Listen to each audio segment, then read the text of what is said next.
En Notimundo a la Carta, una opción para mantenerse informado. Con Gisela Bayona.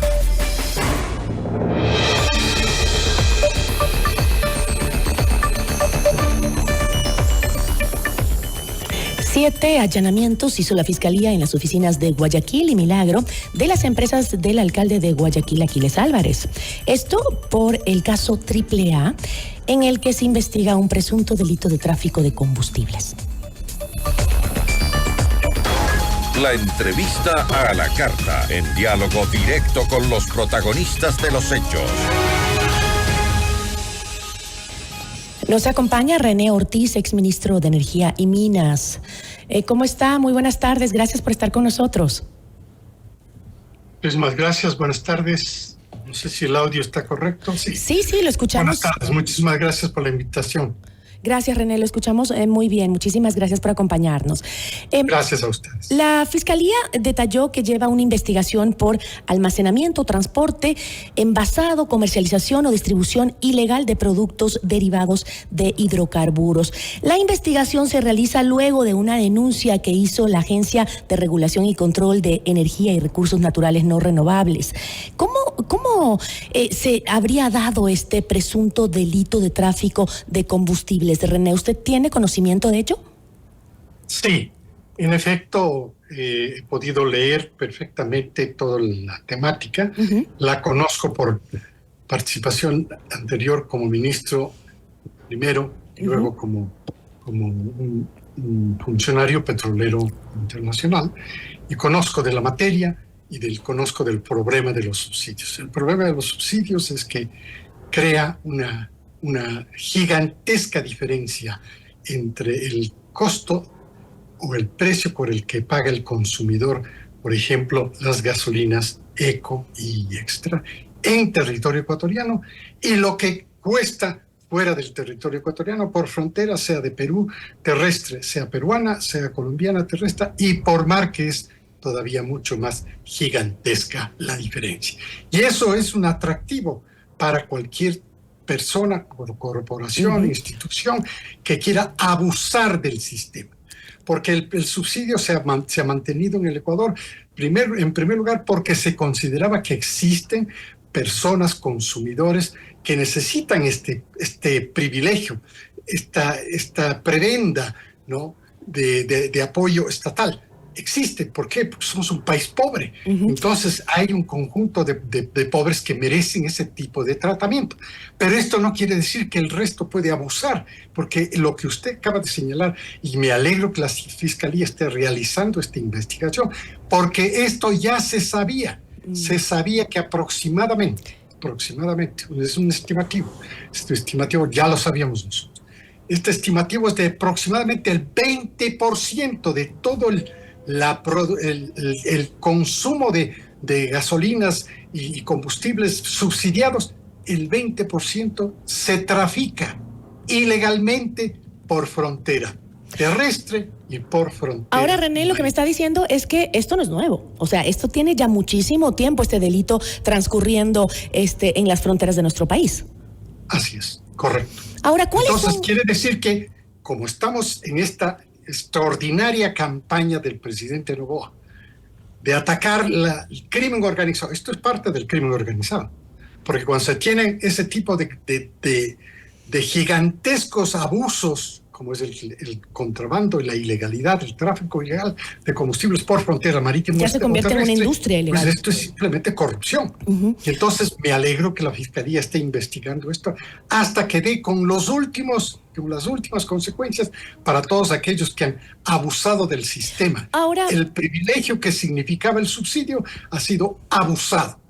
Ahora, ¿cuáles son las regulaciones sobre el comercio de combustibles? Las empresas allanadas manejaban unas gasolineras, ¿no? Entiendo yo. Entonces, eso quiere decir que existen gasolineras que trafican el combustible. ¿Cómo funciona el mercado de combustible? No solamente gasolineras que trafican con combustibles. Hay que recordar que ya hubo una medida para que precisamente a nivel de frontera no existieran otros tipos de proveedores de gasolinas que no sea Petroecuador, asumiendo que Petroecuador podría ser una barrera para el abuso una barrera para evitar el tráfico ilegal o contrabando, como se conoce. No ha funcionado. Entonces quiere decir que ahora que el gobierno nacional está en esta campaña gigantesca de combate al crimen organizado, esta es otra forma de combatir también el abuso y la corrupción que se ha dado principalmente debido a que ha habido este abuso, porque el Estado ha dejado que crezca la diferencia, que crezca esta brecha gigantesca entre lo que cuesta en el país vecino y lo que cuesta en el otro país vecino y lo que cuesta mar abierto, en zonas internacionales de mar abierto. Ahora, esto es verdaderamente algo que hay que aplaudir y hay que apoyar a la fiscal general que continúe con este trabajo. Ahora, René, ¿es el Estado, para estar claros, es el Estado el único que puede comercializar los combustibles en el país? No, ahora ya no. ¿Cómo es ahora? Es decir, desde el 2020 está establecido que también está abierto a los privados. Los privados pueden hacer, existe toda una reglamentación. La Agencia de Regulación y Control, que es la misma que ha denunciado esto, pues esta tiene ahora todas las facultades para autorizar a cualquier... Yo conocía que estaban en trámite una o dos compañías comercializadoras de combustibles que podrían ya importar directamente el combustible que ellos necesitan e inclusive para venderlo en el mercado de consumo interno. Esa es una temática que sí va a ayudar, pero esto va a ayudar, así como vaya ayudando la eliminación de ese subsidio generalizado. Y por eso hay que aplaudir también el hecho de que el presidente, con mucha prudencia, empezó por primero, aquí vienen las compensaciones, porque hay grupos de consumidores que necesitan ese renglón de compensación para que no impacten directamente en el consumidor final, ¿no? De otros productos derivados del transporte. Entonces, ya alcanzó este camino, se logró este camino. Primero la compensación, y esto tranquilizó precisamente a los consumidores que necesitan ese tipo de compensación, y luego ahí viene la fórmula. Y la fórmula dice perfectamente, así vamos a ajustarlo mensualmente con referencia al WTI, que es la forma como Ecuador vende el petróleo en el mercado internacional y compra en el mercado internacional los derivados que no se producen en nuestras refinerías. Entonces, los privados también pueden hacer lo mismo, tienen toda la normativa para poder hacer la importación.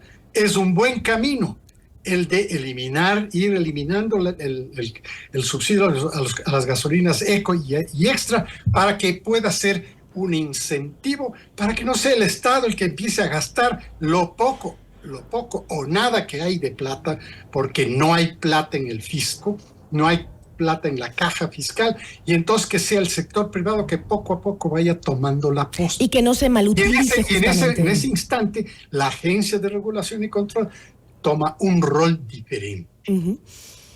Ahora me gustaría pasar, porque no nos queda mucho tiempo, René, a otro tema que también quisiera conversarlo con usted, y es el tema del ITT. Se está acercando ya el plazo para cumplir con el cierre de este campo petrolero, y hasta ahora no hay nada que haga pensar que tendría retrasos, ¿no? Esto porque ya la Corte Constitucional había negado el pedido de la petrolera estatal Petroecuador de aclarar el plazo de abandonar el campo de mayor proyección del país ubicado en la Amazonía, considerando que, según sus estudios, el proceso tomaría 3 años y no 1, como ordenó la Corte ese mismo mes. ¿Existe información sobre si el proceso ha comenzado realmente a darse? Este proceso es un drama nacional de una decisión desastrosa, de una ligereza que se cometió con respecto al ITT, que naturalmente tenía 10 años de desactualización entre cuando se produjo la propuesta a la Corte Constitucional y luego entrar 10 años después a una realidad operativa que funciona perfectamente con todas las normas, inclusive la protección al contacto con las comunidades que han declarado no necesitan estar en contacto. 58,000 barriles por día. 16 mil millones de dólares cuesta la operación del ITT, y esa sería la pérdida. Entonces, de una ligereza convertida en una estupidez, que fue pero fue la decisión popular. Es la que acabo de señalar. Pero fue la decisión de tomar una propuesta desactualizada y convertirla en realidad. Es una ligereza de la Corte Constitucional, pero la estupidez es que se convoque esta ligereza convertida en una consulta nacional, y consulta nacional a que todos hablen, en donde los directamente relacionados, como son la provincia de Pastaza, dicen no nos cierren, por favor, no nos cierren. Y luego esta estupidez aplicada como un suicidio colectivo. Pero ¿por qué, 16 mil millones? Pero ¿por qué, René? 16 mil millones de dólares en esta pobreza. No hay plata para nada, las demandas sociales altísimas, y nosotros queremos votar por la borda 16 mil. Esto es de locos. Pero es una decisión que tomaron los ecuatorianos en las urnas. Esto es una locura. René. Este país está lleno de recursos naturales, y esta es una muy mala señal internacional. Fíjese usted, resulta que la minería está perfecta. ¿Por qué? Porque hay una agencia internacional de banca multilateral como el Banco Interamericano de Desarrollo que recomienda 3 cosas. Dice: la solución económica del Ecuador se sustenta en 3 recomendaciones. La primera es la alimentaria, la segunda es la minera y la tercera es la turística. Y no le toca el petróleo. Y esa es la que está alimentándonos hoy día, y esa es la que nos va a alimentar por los próximos años, porque el cierre, y con esto quiero cerrar también la pregunta suya, Gisela, con esto quiero decir que 4 o 5 años que puede tomarle el cierre, esto es imposible, es como llevarle a un precipicio, es como llevarle a un enfermo y no está enfermo. Pero entonces, René, esto no puede ser. ¿Por qué el presidente Noboa hizo declaraciones al principio del año de que el Estado no contaba con el presupuesto para cumplir con este mandato de los ecuatorianos? Si Petroecuador aseguraba que el proceso tomaría más de 3 años. O sea, es como... En realidad, el proceso puede tomar 10 años, tranquilamente. Esto no es fácil. En realidad, Entonces no podemos esperar que se cumpla con el plazo. Es una estimación, nada más. Pero hay que rehabilitar las zonas que han sido ocupadas. Entonces es impensable, René. Eso es naturaleza. Pero es impensable, René, entonces, que podemos cumplir con el plazo determinado por la Corte Constitucional. No se puede cumplir. Ya vamos a ver con certeza. Primero, porque no hay plata. Que todo este proceso de desmantelamiento, si se lleva adelante, que no estoy de acuerdo, que yo más bien, si usted me permite un paréntesis, propongo que la Corte Constitucional nuevamente tome el tema completo, analice para poder, como se hacen las cosas, se deshacen, se dice en derecho. Entonces, ¿y que volverle a preguntar a los ecuatorianos lo mismo? Precisamente revisar lo que se hizo, porque lo que acabo de decir, que esto es una ligereza, que esto se convirtió en una estupidez y que nos están llevando a un suicidio económico, esto se puede ser, René, pero eso votaron los ecuatorianos en las urnas. ¿Puede la Corte Constitucional revertirlo? Porque fueron inducidos a la ignorancia, porque inclusive la pregunta está mal propuesta. Si Petroecuador fuera una empresa privada, podría litigar perfectamente en cualquier tribunal solamente leyendo lo que dice la propuesta de consulta. Que no se explote el petróleo que está debajo del subsuelo. No hay petróleo debajo del subsuelo. Fíjese, taxativamente, no hay petróleo debajo del subsuelo. El petróleo está en el subsuelo.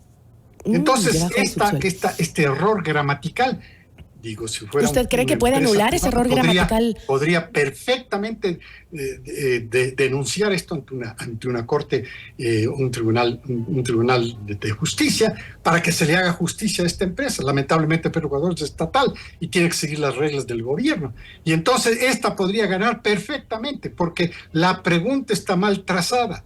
¿Y esa demanda no la podrían hacer los ecuatorianos, un ecuatoriano común? Se le indujo al pueblo y a todas las provincias se les indujo a contestar una pregunta que no sabían ni de qué se trataba. Pero René, ¿y esa misma demanda que usted plantea, que hay un problema en cómo se planteó la pregunta, no se la puede hacer un ciudadano común?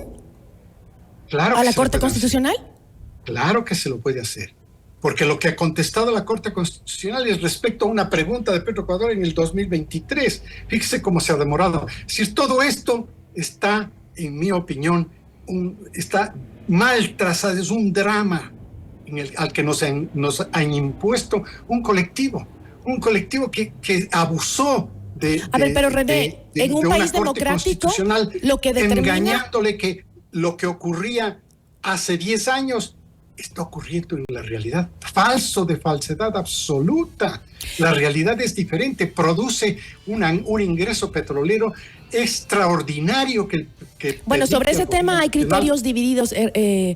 René, yo le agradezco muchísimo, se nos acabó el tiempo lamentablemente, pero en todo caso lo que es cierto es que este es un país democrático, y en democracia pues lo que se determina en las urnas por la mayoría se debe, es un mandato, se debe cumplir. Y también se puede revisar, también se puede subsanar.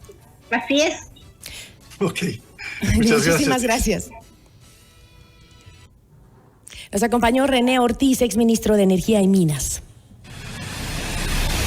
Notimundo a la carta. Información oportuna al instante.